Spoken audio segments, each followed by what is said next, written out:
Alejandro Garnacho was seen as a leading star for Argentina's post-Messi era when he broke into Man United's first team at just 18 years old. Standing out for his electric and direct playstyle, Garnacho used his pace and explosiveness to get a couple big late goal contributions, becoming a key super sub in his first season. Then he was inserted into the starting lineup where he got 10 goals and 7 assists, including his famous push-gas winning bicycle kick and the first goal in the FA Cup final to win the title versus Man City. But his momentum began to subside after a run of subpar and inconsistent games, as fans called him out for thinking he's better than he is and not working hard to improve his game. So in 2025, after his attitude got Amorim to excommunicate him out of the squad, he forced his way out to Chelsea, where he's again been inconsistent. However, he's still only 21, so we'll see if his mindset and work ethic get better in the future. Enzo Fernandez was called the best player in the entire Argentinian league as a youngster, prompting a move to Benfica in 2022. And after only 6 months of great play alongside a starring performance in the 2022 World Cup, the deranged man Todd Bowley spent a British record £105 million to bring him into Chelsea. Fernandez had some growing pains, but largely started off pretty solid, being a bright spot in a struggling team and having to take on lots of defensive responsibilities at first. But then once Moises Caicedo grew into his CDM role, Fernandez was given license to push further forward, resulting in a great 9-goal, 17-assist season where his role played to his strengths much more. And as of today, Fernandez is developing into one of the best mids in the world, not only being a great playmaker, but also having limitless energy and instincts on defense, looking like he'll be a stalwart in the Chelsea team for years to come. Julian Alvarez also started at River Plate like Enzo, getting labeled as a complete forward and having a famous 6 goals in a single game versus Alianza Lima. This all got Man City to spend £18 million on him in 2022, and after scoring on his debut against Liverpool, Alvarez had one of the best seasons of all time in terms of trophies. As a significant contributor to both teams, he won the 2022 World Cup, scoring 4 goals in the tournament, and then completed the treble with City 6 months later, getting 17 goals in a key rotational role. He then became a starter in the next season after Kevin De Bruyne's injury, playing in a second striker / attacking mid type of role, getting 18 goals and 14 assists. But then after basically completing football at 23, he wanted a new challenge where he was the main man, so he moved to Atletico for £65 million,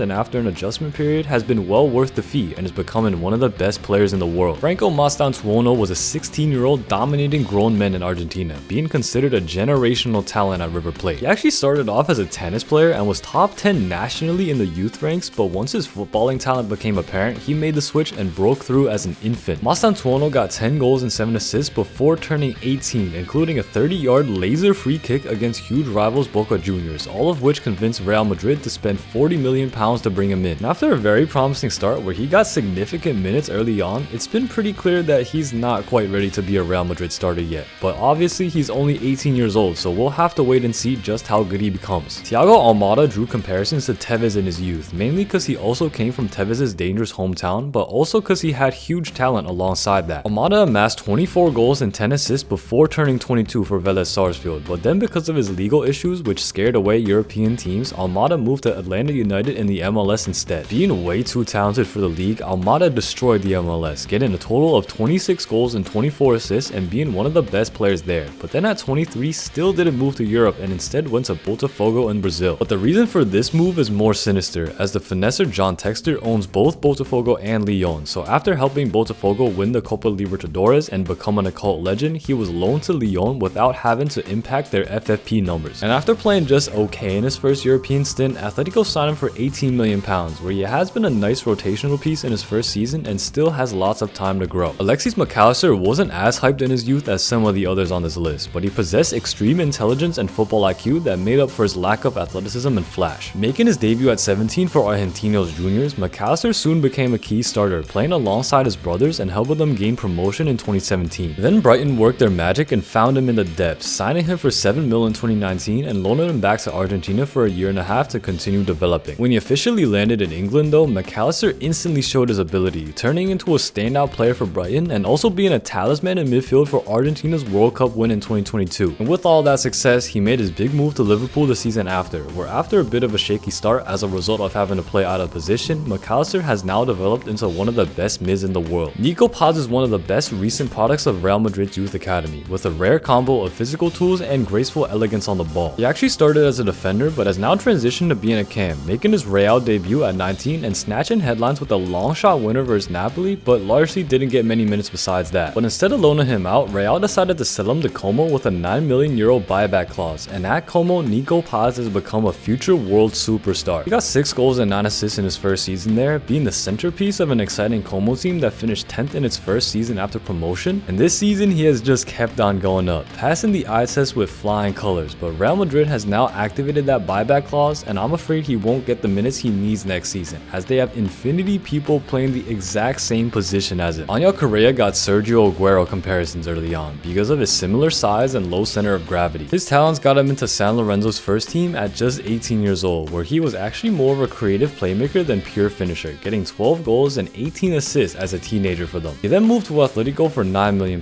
where after a scary heart tumor situation that delayed his debut by a year, he finally joined in 2015 and started as a key super sub. After 16 goals and 15 assists in his first 2 seasons, Correa began getting more starting minutes, playing decently in this expanded role and standing out for his fight and passion. And he really just kept up his solid production for the next decade for Atletico, never a superstar but always giving his all. And after 469 games, 88 goals, and 65 assists in Madrid, Correa left to Mexico in 2025 as a legend of the club. Lautaro Martinez got massive praise from Lionel Messi when at Racing Club, being called spectacular and compared to Luis Suarez by the little magician. One of the most hyped wonderkids of his generation, after scoring 27 goals for Racing, Martinez was signed by Inter Milan for £22 million.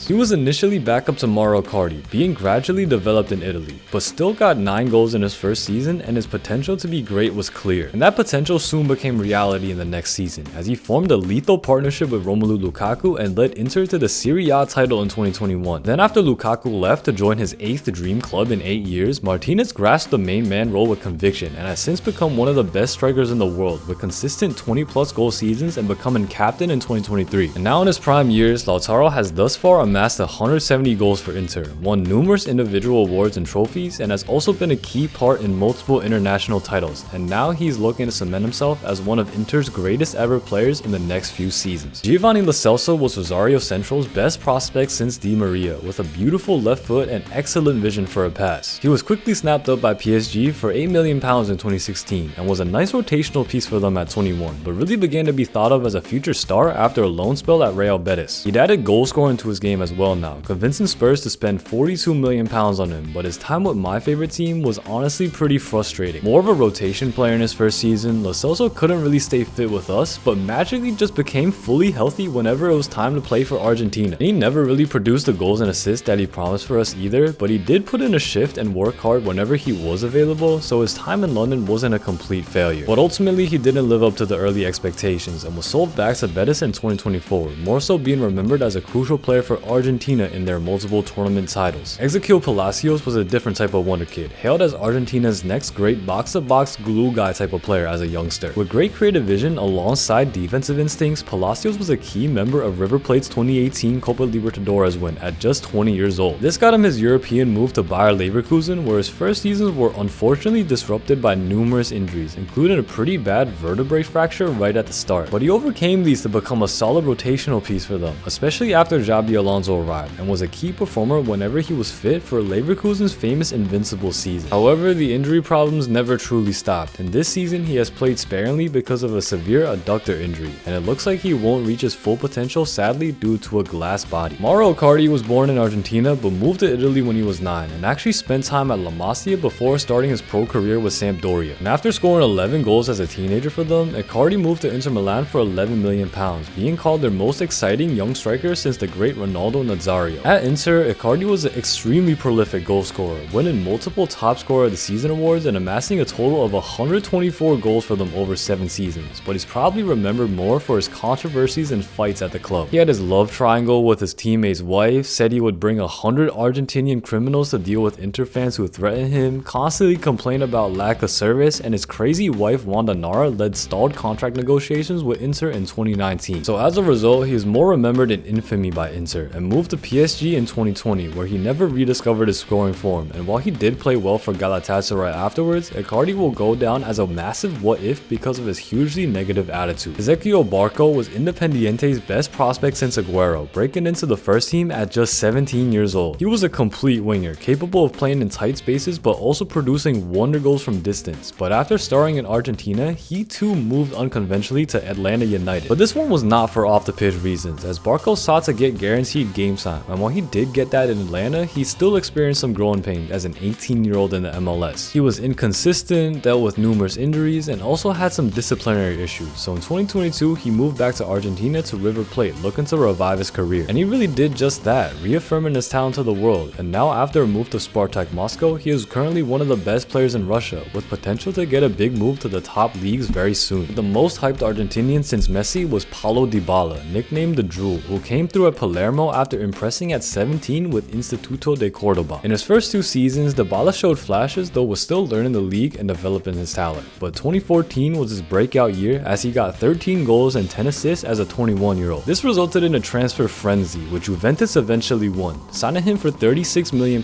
to be their next superstar attacker. In his first couple of seasons, Dybala still played up top and was extremely prolific and worth all the money, helping Juve dominate the league as usual and winning 3 domestic doubles in a row. He got the number 10 shirt in 2016, and when Cristiano Ronaldo arrived 2 years later, Dybala shifted back to play cam, forming one of the best duos in the world, but kinda taking some time to adjust to his new position. He did have some injury struggles, but overcame them to win Serie A MVP in 2020. But despite this and years of world-class play, Juve decided not to give him the contract he wanted, and he had a heartbreaking farewell 2 years later. Now he's been at Roma for a couple years, still showcasing that best in the world level talent, but struggling with consistency because of injuries. So while he was one of the best of his generation, I still think he could have been even more than that. I'd appreciate it if you liked and subscribed if you enjoyed the video, and comment below what you want to see next.